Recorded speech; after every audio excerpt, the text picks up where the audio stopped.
A racist police officer confronts a black man outside a luxury store. The officer punches the man and arrests him. Later, he finds out that the man he assaulted and arrested is the mayor. What happens next will shock you. Michael Trent stood under a street lamp, fixing his suit jacket as he waited outside the closed boutique. The store had been shut for hours, its dark windows showing the empty street. He checked his phone, feeling impatient as the minutes went by. Joshua, his assistant, was late again. Leaning against the window, he looked for any sign of Joshua's car when he heard heavy footsteps approaching. "Hey!" a voice shouted. Michael looked up and saw a white police officer coming toward him, his hand on his belt. The officer's sharp gaze looked Michael over from head to toe. Michael recognized that look. He had faced it before.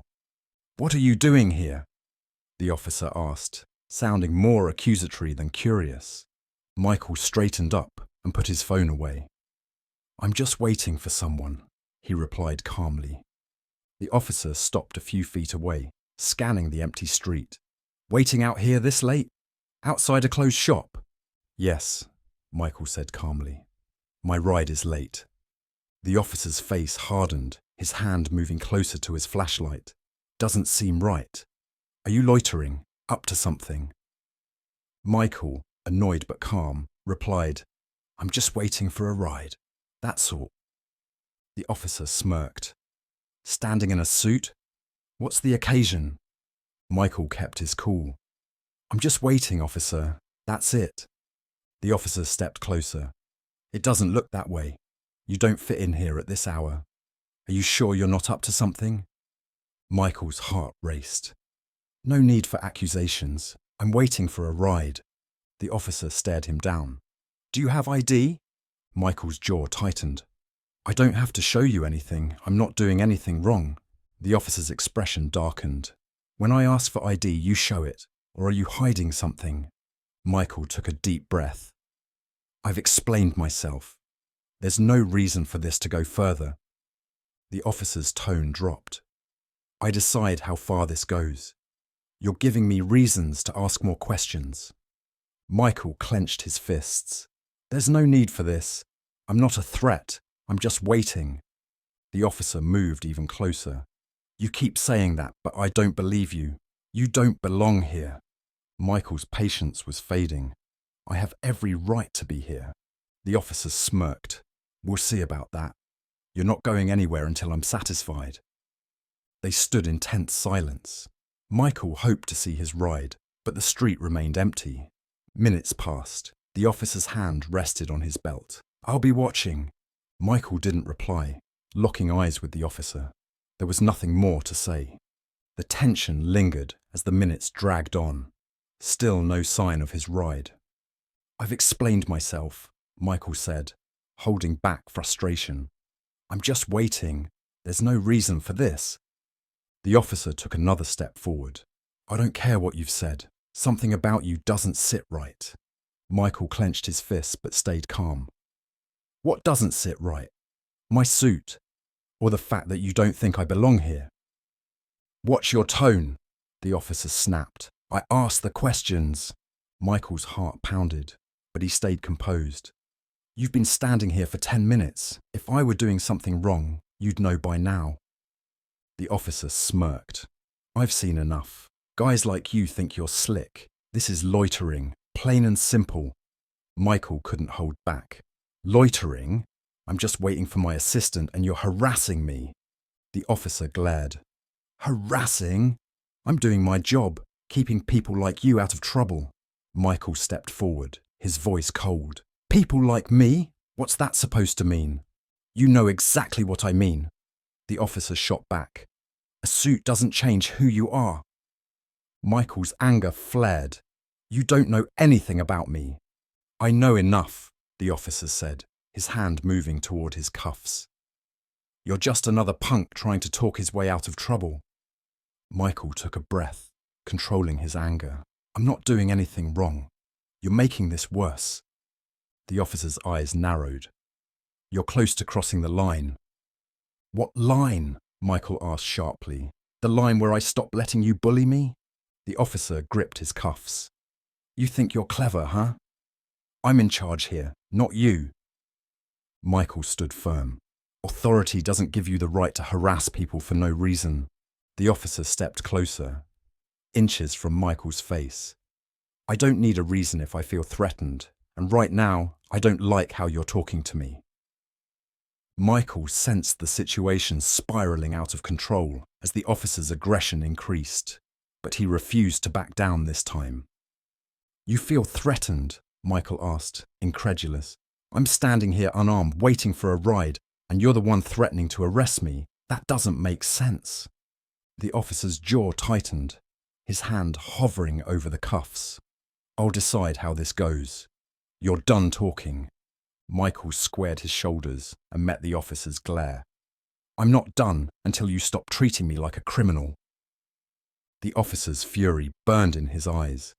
Without another word, he reached for the cuffs. That's it. You're under arrest. Michael's heart raced as he saw the officer's hand moving toward him, the cuffs shining under the street lamp. This was it. He couldn't stop it. Instinctively, he stepped back, hands raised. You can't do this, he said, his voice sharp, mixing anger with fear. I haven't done anything wrong. The officer's eyes flared, and he tightened his grip on Michael's arm. You just crossed the line. Don't resist. Michael yanked his arm away, his heart pounding in his ears. I'm not resisting, but you can't arrest me for no reason. The officer's face twisted with frustration. His hand shot out again, grabbing Michael's wrist and pulling him forward with a rough yank. You think you're above the law? Think again.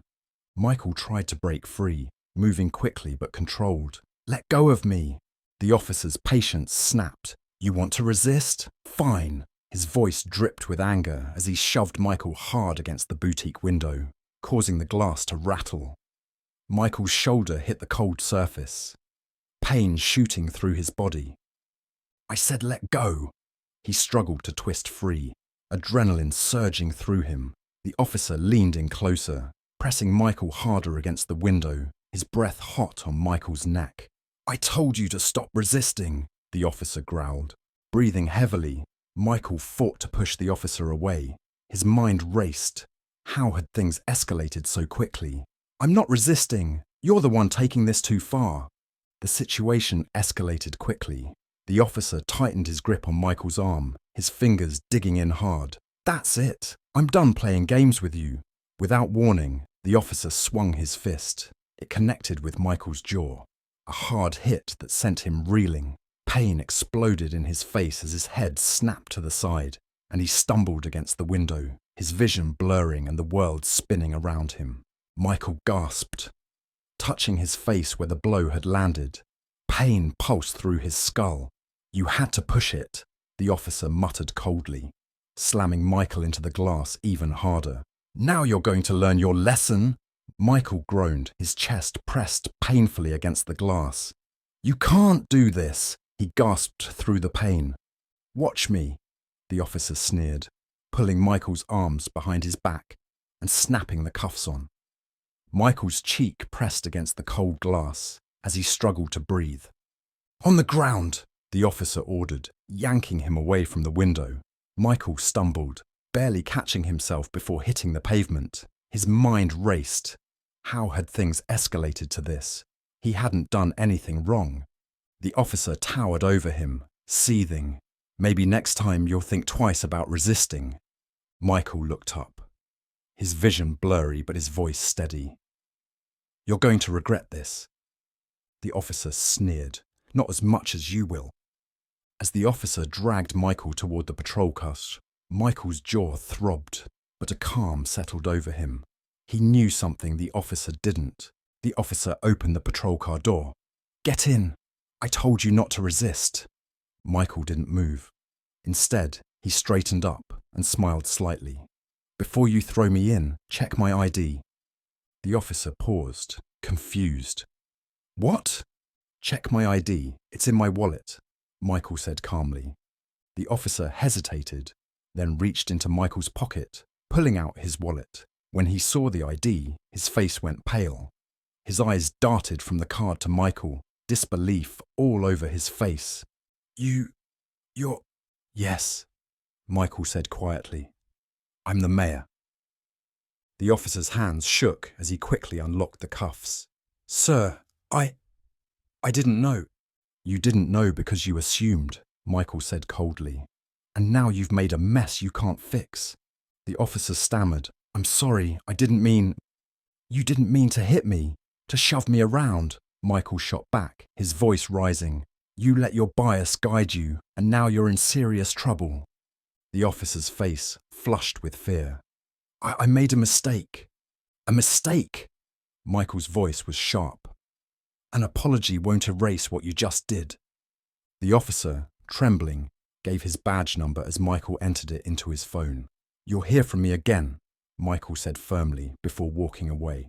As Michael moved down the street, his mind raced. This wasn't just personal. It was part of a bigger problem, one he was determined to address. Change was coming, and after tonight, he knew it had to happen. He pulled out his phone, dialing quickly.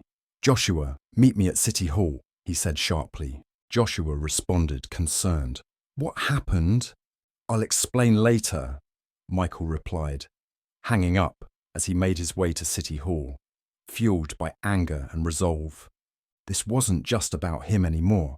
It was about what the incident represented: unchecked power, blatant profiling, and a total lack of respect. It was a problem he knew too well, and as mayor, he had the ability to finally address it. By the time he reached City Hall, Joshua was already outside, looking worried. What happened? You sounded upset on the phone. Michael sighed, taking a moment to gather his thoughts. I was harassed and assaulted by one of our officers tonight. He almost arrested me. Joshua's eyes widened in shock. What? Are you serious? Michael nodded, his expression grim. Completely serious. He didn't recognize me, just assumed I was trouble because I was standing in a wealthy part of town at night. Joshua shook his head, disbelief on his face. I don't even know what to say. What are we going to do? We're going to take action, Michael said firmly. I'm done letting things like this slide. I've talked about reform for too long. Now I have proof. This isn't just some distant issue. It happened to me. Joshua looked at him, serious. So what's the plan? Michael's mind was already working. First, we're filing a formal complaint against the officer. I have his badge number. Then we'll take it to the police chief. This needs to be addressed at the highest level. I'll make sure this officer faces the consequences. And after that? Joshua asked. What about the bigger problem? Michael's jaw tightened, recalling the officer's smug face. This is it. I've been pushing for changes for months, but now I have leverage. If needed, we'll go public. People need to know this can't keep happening. Joshua nodded. I'm with you, whatever you need. Good, Michael replied. The department will fight back, and the officer will try to spin things, but we won't give up. Joshua asked softly, Are you okay? Physically? Michael winced, touching his jaw. I'll be fine, but this is bigger than me. We need to stop this from happening to others. Joshua nodded firmly. Let's get to work. As they entered City Hall, Michael's anger turned to determination. The officer's actions had made this personal, and now things had to change. The next day, Michael walked into the police station, his jaw still sore. Joshua followed. Both of them headed straight to the front desk. The officer behind it recognized Michael and hesitated before calling Chief Harland. A few minutes later, Harland, a tall, serious man, appeared. He glanced at Michael's bruised jaw. Mr. Trent, he said, leading them to his office. Harland tried to stay calm, but the tension was clear. I understand there was an incident last night. Incident? Michael snapped. I was harassed and attacked by one of your officers. Before Harland could respond, Officer Mason entered, looking nervous. He sat stiffly, avoiding eye contact. Michael stepped closer. What were you thinking when you escalated a situation that could have been a simple conversation? Mason stammered. I didn't know who you were. I thought... You thought, Michael interrupted. You treated me like a criminal based on assumptions. Harland turned to Mason. his voice stern. "Officer, why didn't you de-escalate the situation?" Mason mumbled. "I made a mistake. I'm sorry." "Sorry won't fix this," Michael replied. "You broke your oath. You're here to protect, not to intimidate." Harland nodded firmly. "Officer Mason, you've been suspended, pending review." Michael stood tall. "This isn't just about one officer. There's a larger problem in your department. This can't be brushed aside." Harland's expression hardened. "We'll take the necessary steps." Michael leaned forward. "I want transparency. The public needs to see action." Harland nodded. "We'll ensure a thorough investigation." Michael looked at Mason one last time. "You thought you had all the power. Now you see there are consequences." Without another word, Michael left the office, Joshua by his side. Outside, Michael knew this was just the beginning of the fight for real change. As they reached the car, Joshua asked, "Do you think they'll follow through?" Michael took a deep breath. "This time, they can't hide it." Joshua still seemed uneasy. "What if they just blame Mason and nothing else changes?" Michael's voice was steady. "We won't let them." Michael's hands tightened on the steering wheel. "We're not going to let that happen. They won't get the chance." As they drove through the city, Michael's mind raced. The weight of what he had to do felt heavy, but it also gave him energy. This wasn't just about what happened last night. It was about a system that kept failing people. Real change couldn't wait any longer. Joshua broke the silence. "We need to get in front of this. Once the story gets out, it's going to blow up. We have to control how it's told." Michael nodded. "We'll go public, but in the right way. People will hear the truth from me, and I'll make sure they know what really happened." When they reached City Hall, Michael already knew what needed to be done. He went straight to his office, focused on the next steps. "Get the media ready," he said, sitting at his desk and checking the time. "I want a press conference this afternoon. No delays. We'll explain what happened, the actions we're taking, and make sure everyone knows this investigation will be transparent." Joshua nodded, dialing his phone. "Are you going to tell them everything?" Michael paused, thinking. "Yes, they need the full truth. We can't leave anything out." Joshua looked up. "Are you going to mention the officer's name?" "Not yet," Michael replied. "The investigation still needs to happen, but I'll make it clear what he did was wrong." A few hours later, the media gathered outside City Hall. Reporters, cameras, and people from the community crowded in front of the building, waiting for Michael's statement. The city was already buzzing with rumours. Joshua walked into the office, phone in hand. "We're ready. The press is here. Are you sure you want to share everything?" Michael adjusted his tie, his jaw still sore. "It's the only way to show how serious this is." Joshua nodded. "Let's go." Michael stepped out of City Hall toward the podium, and the crowd grew silent. Cameras flashed, microphones were raised, and every eye was on him. He took a deep breath, feeling the weight of the moment ahead. Michael stepped up to the podium, the crowd watching him closely. He took a deep breath before speaking. "Good afternoon. I'm here to talk about something serious that happened last night between me and one of the city's police officers." The crowd shifted, waiting for more. "Last night, I was outside a store, waiting for a ride, when a police officer approached me. I explained calmly why I was there, but he became aggressive. He made assumptions about me because of where I was and how I looked." Michael paused, letting his words sink in. "He accused me of doing something wrong, simply because I didn't match his idea of who should be in that neighbourhood. When I tried to explain, things got worse. He punched me, handcuffed me, and was about to put me in his car." The crowd murmured, shocked by what they were hearing. "I didn't resist," Michael said, his voice growing stronger. "I stayed calm, respectful, but that didn't matter. He didn't listen to my words or explanations. He saw me as a threat and acted on that." Michael glanced at Joshua, who gave a reassuring nod. then continued. It wasn't until I told him to check my ID that he realized who I was. That's when everything changed. He uncuffed me, apologized, and realized his mistake. But this isn't just about me. This is a bigger issue within our police department. He leaned into the microphone, gripping the podium. This isn't about one officer. It's about a culture that judges people by their appearance and treats them like suspects without reason. That's what we need to change. The crowd stayed silent, hanging on his words. Michael continued, voice steady but determined. This officer will be investigated fully, and I'll make sure it's transparent. The people deserve to know what's happening in their police department. This won't fade away. Looking into the cameras, he added, this isn't just one incident. It's about real change in our police department. No one should ever be treated the way I was. As reporters started to ask questions, he raised his hand to quiet them. More will come as the investigation continues, but understand this. This is the start of real change. I won't stop until everyone in this city is treated with fairness and respect.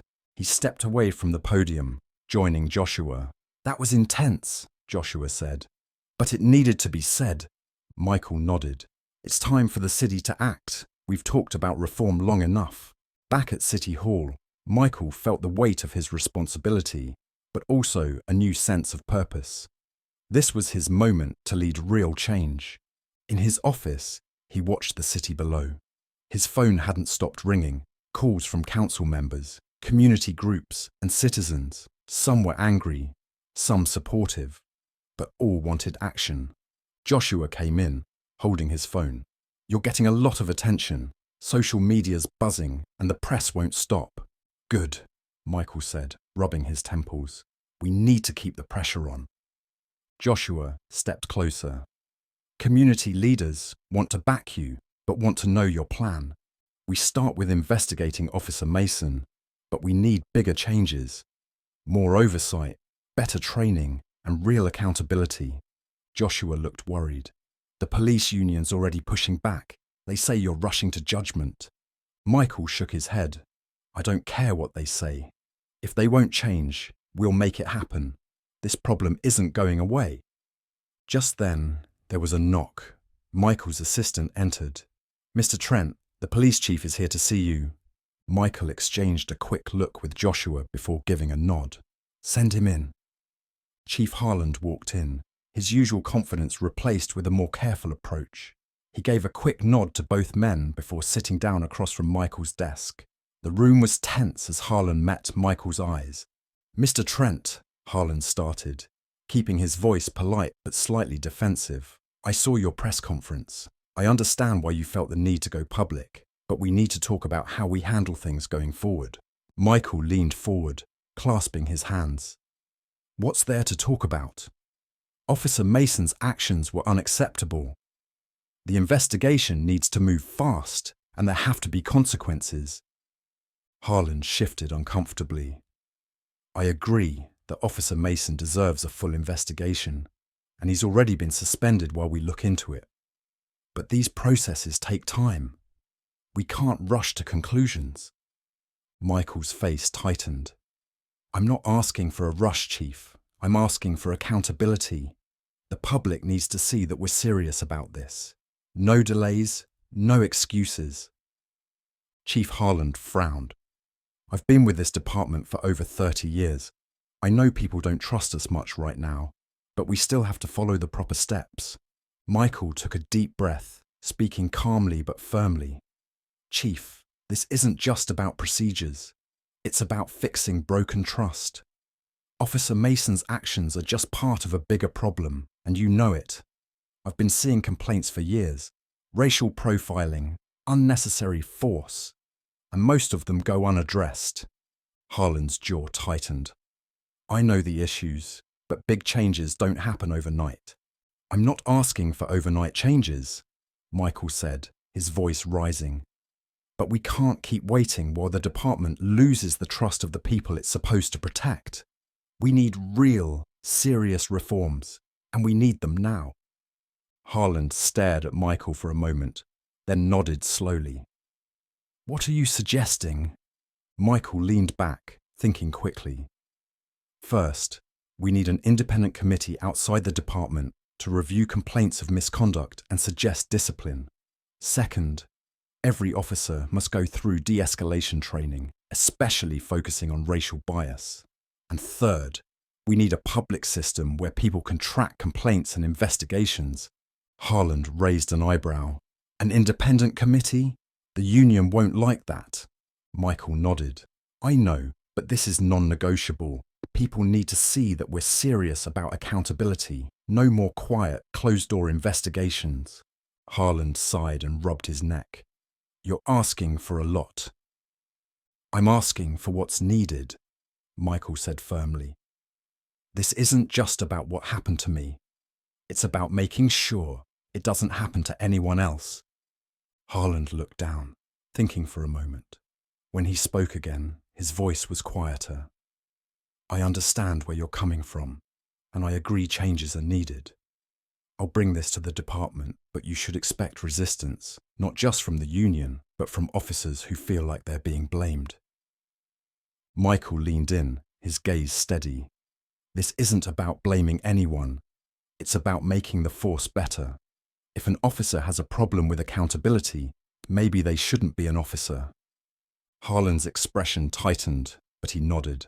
I'll take your proposals to the leadership. We'll see what we can do. As Harland stood to leave, Michael watched him closely. Chief, Michael said softly, the whole city is watching. Don't waste this chance. Harland paused at the door, turning back. I won't, he said sincerely. We're in this together, like it or not. When Harland left, the room was silent. Joshua let out a breath. Do you think he'll actually follow through? Michael rubbed his sore jaw from the night before. He doesn't have a choice. We've come too far to let this fall apart now.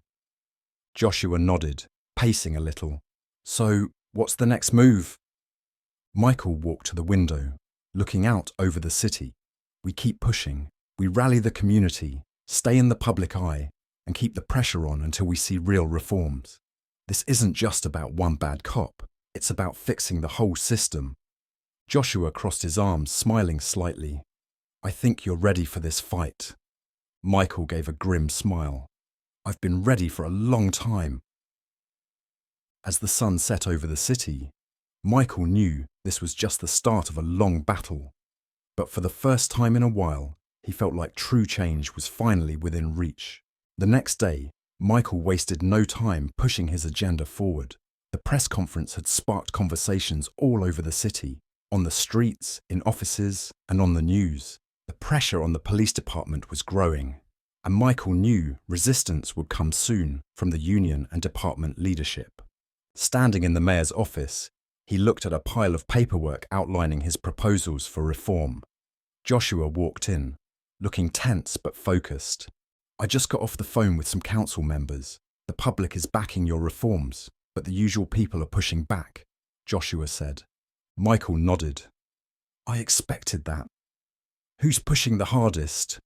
Joshua sighed. Some council members close to the police union are being cautious. They're worried about the political fallout. We don't have time for caution, Michael said sharply. This isn't about politics. This is about making real changes. Yeah, but they're politicians. They'll always protect their own interests. Michael checked his watch. We need to get these proposals in front of the council today. If we wait, we lose momentum. Joshua glanced at his tablet. The police chief just released a statement. He's backing the investigation but said reforms shouldn't weaken officers' ability to do their jobs. Michael clenched his jaw. That's their way of saying they're going to stall. Joshua nodded. Exactly. But the community is fired up. Advocacy groups and local leaders have been calling all morning. People are demanding action. Then we'll give them action, Michael has said. Set up a meeting with the city council and the police union leadership. We need to settle this. A few hours later, Michael found himself in a packed meeting room at City Hall. The tension in the air was thick. On one side sat the city council members, some looking cautious, others supportive. Across from them were the police union reps and Chief Harland. The union president, a stocky man with a stern face, glared at Michael. After the formalities, Michael got straight to the point. We're not here to argue whether reform is needed. The people want accountability. The system is broken, and it's our job to fix it. The union president shifted in his chair. Mayor Trent, we've always worked with the city, but some of these changes you're suggesting, they'll make it harder for our officers to do their jobs. Michael leaned forward. This isn't about making anyone's job harder. It's about holding officers to the standards expected of them. If accountability makes things difficult, then the problem is with the force, not the reforms. Chief Harland spoke up. We support better training, especially for de-escalation. But this oversight committee you're proposing is going to cause tension. Officers will feel like they're being watched by people who don't understand the risks they face. Michael gave him a sharp look. The public doesn't trust your department to investigate itself fairly. They need a system they can believe in, and right now, they don't have that. Some council members shifted in their seats. Councilwoman Green leaned forward. I agree with the mayor. Without trust, we'll never fix the relationship between the public and law enforcement. The union president's face turned red. You're not out there on the streets. Our officers are risking their lives every day. You sit behind desks and act like you know what it's like. Michael kept his voice calm. What I know is that this city can't handle another incident like the one that happened to me, or something worse. Every day we delay these reforms, we're putting lives at risk. The room fell silent. Chief Harland broke the silence, speaking more carefully this time. What exactly are you proposing? Michael quickly laid out the reforms. An independent oversight committee, mandatory racial bias and de-escalation training, public reporting of complaints, and stronger accountability for officers involved in racial profiling or using unnecessary force. This isn't just about improving the department's image, Michael said. It's about actually making the department better. The union president stood, clearly furious. You're going to ruin morale.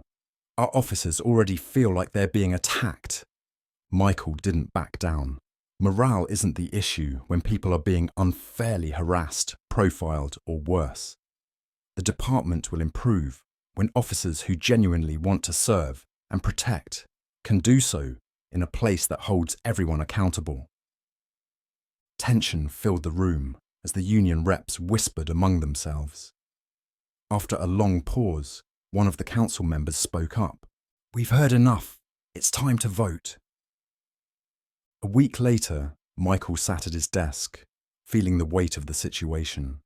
The city council had approved his reform plan, but things were moving too slowly. The police union was dragging out the investigation into Officer Mason, and Chief Harland had become hard to reach. Every time they made progress, there seemed to be another delay. The community was growing impatient, and Michael knew he couldn't let things continue like this. Joshua walked into the office, looking frustrated. Mike, they're stalling. The investigation is stuck, and Harland's team is slowing everything down with red tape. It's like they're hoping we'll just drop it. Michael's fingers drummed on the desk. I knew they'd try to delay things, but this is getting out of hand. People are starting to notice. Joshua nodded.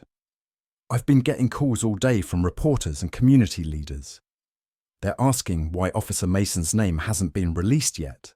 People are starting to lose trust. Michael leaned back in his chair, thinking. He had hoped to let the process play out, but it was clear the department was trying to run out the clock. If he waited any longer, whatever trust the public had left would be gone. Michael sat at his desk, staring out the window. He had enough of the stalling. The investigation was moving too slowly, and the police department wasn't giving the public the answers they deserved. He turned to Joshua, his voice steady but firm. I'm done waiting, Michael said. If they won't act, I will. It's time to release the officer's name. Joshua looked surprised. Are you sure? You know there'll be backlash. Michael stood, pacing. The people have a right to know who is responsible for what happened to me. The department is protecting him, and that's why we're stuck. No more hiding behind procedure. Joshua nodded and pulled out his phone. I'll organise a press release. The media will jump on this. Good, Michael replied. Let them. We can't let Harland or the union keep stalling while this city waits for justice. Within the hour, Michael stood outside City Hall at a podium. Reporters crowded in, their microphones ready, the air thick with anticipation. Michael scanned the crowd, his face determined. Good afternoon, he began. We've been working on reforms to fix issues within our police department. But despite promises, the investigation into Officer Greg Mason has been delayed time and time again. Enough is enough. The crowd quieted, sensing the weight of his words. I've waited for the police department to act, Michael continued. But the delays can't go on. Today, I'm releasing the name of the officer involved in last week's incident. His name is Greg Mason, and he wrongfully detained and assaulted me. A stir went through the crowd as cameras clicked and reporters scribbled down notes. This isn't just about me, Michael's voice grew louder. It's about accountability. The people deserve transparency, and they deserve to know who is responsible when misconduct happens. Officer Mason's actions were unacceptable, and the public has a right to know. We won't allow the department to hide him or delay justice any longer. Michael stood silently in his office, staring at the papers on his desk. He knew what needed to be done. The police investigation into Officer Mason had stalled long enough. The department wasn't moving, so he would. We're releasing the officer's name today, Michael said firmly, turning to Joshua. Joshua looked unsure. Are you sure? This could blow back on you. Michael nodded. It doesn't matter anymore. The people deserve the truth.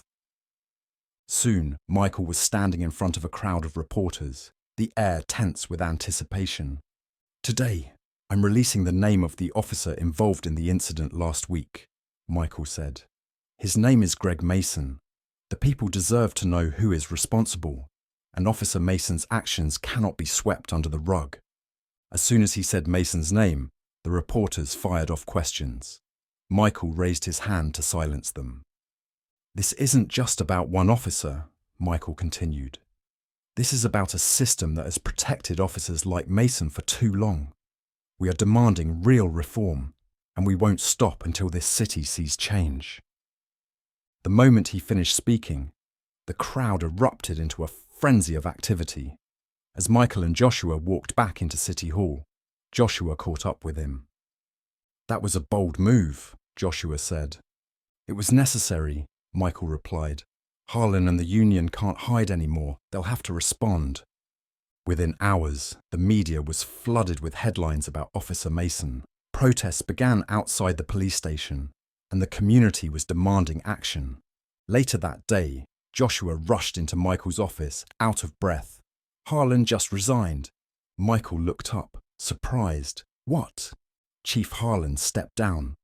He said he didn't want to be in the middle of this anymore, Joshua explained.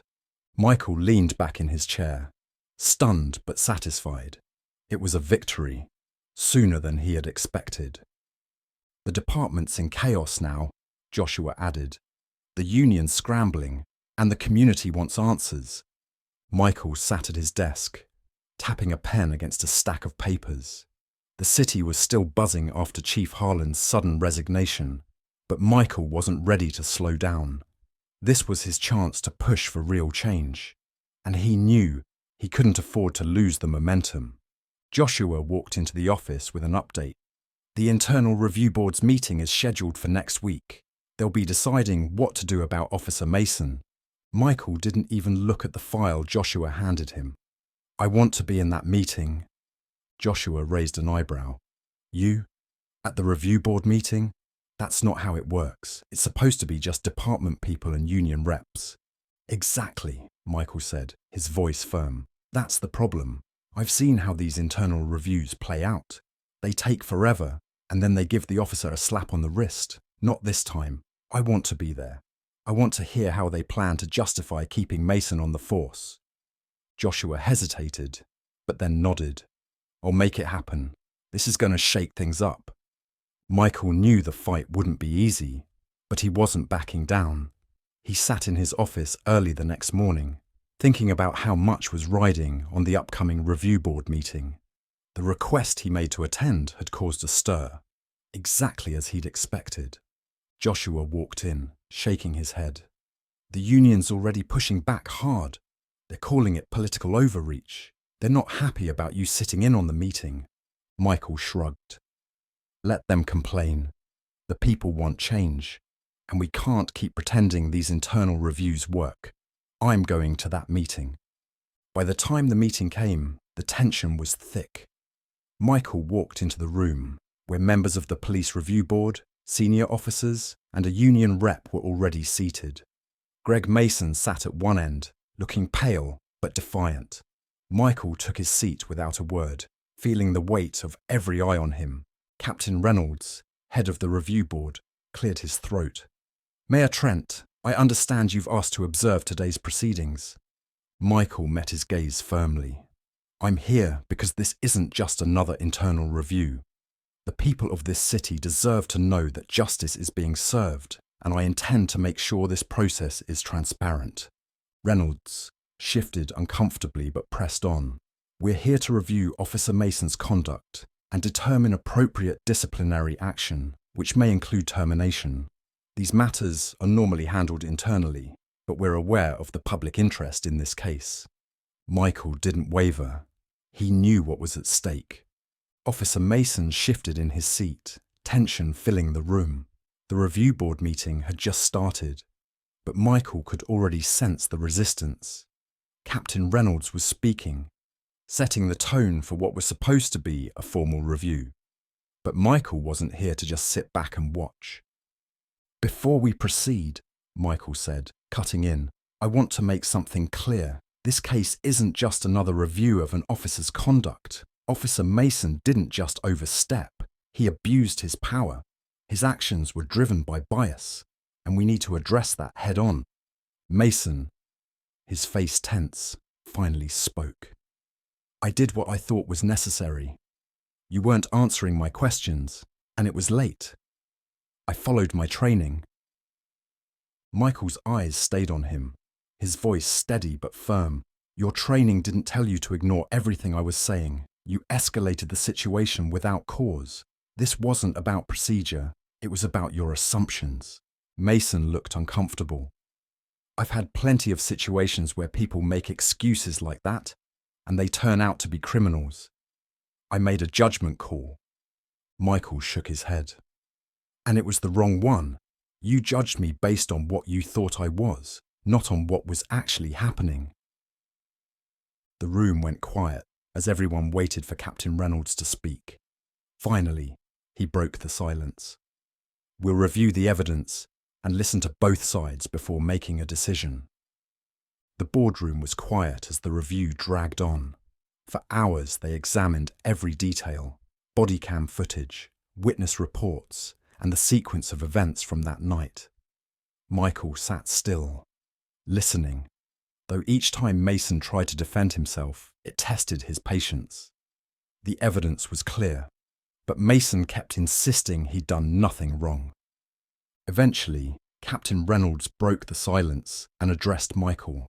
Mayor Trent, before we wrap this up, is there anything you'd like to add? Michael stood up slowly, looking directly at Mason. What I've heard today is excuse after excuse. Not once has Officer Mason taken responsibility for his actions. This isn't just about one night. It's about the future of this department. The citizens of this city deserve a police force that protects without bias. Keeping Mason on the force would undermine everything we're trying to rebuild. He needs to be let go. Mason's face tightened in anger. You're painting me like a villain. I didn't plan for any of this. I was doing my job. Michael's tone was sharp but calm. If you think that was your job, then you should never have worn that badge. Captain Reynolds glanced around the room, then nodded. We'll take a break to deliberate. An hour later, the board returned. Reynolds's voice was steady as he announced their decision. Michael watched as the board made their decision. Officer Greg Mason's actions violated department policy. His conduct was unprofessional and unacceptable. Officer Mason is terminated from the police department, effective immediately, the chair announced. A wave of relief hit Michael, but he kept his face calm. Mason stood, looking shaken. He didn't look at anyone as he left the room. Captain Reynolds turned to Michael. "Thank you for coming, Mayor Trent. We know this decision was important for the city." Michael gave a firm nod. "It was the right call, but it's only the start. People are watching, and we need to keep pushing for the changes that will prevent this from happening again." In the hallway, Joshua was waiting for Michael with a satisfied smile. "It's done. Mason's gone," Joshua said. "Yes, but the fight isn't over," Michael replied. "We need to make sure the reforms are passed." Joshua grinned. "One step at a time, Mike, but today you made history." Michael glanced back at the boardroom door, feeling the weight of the moment. Maybe, but we have a lot more work ahead of us. As they walked out of City Hall, Michael knew Mason was gone, but there were still bigger problems within the department. This was a major win, but the path to true reform was long. Michael was prepared to lead the charge. What a remarkable story. What's your thought on this story? Let us know in the comments.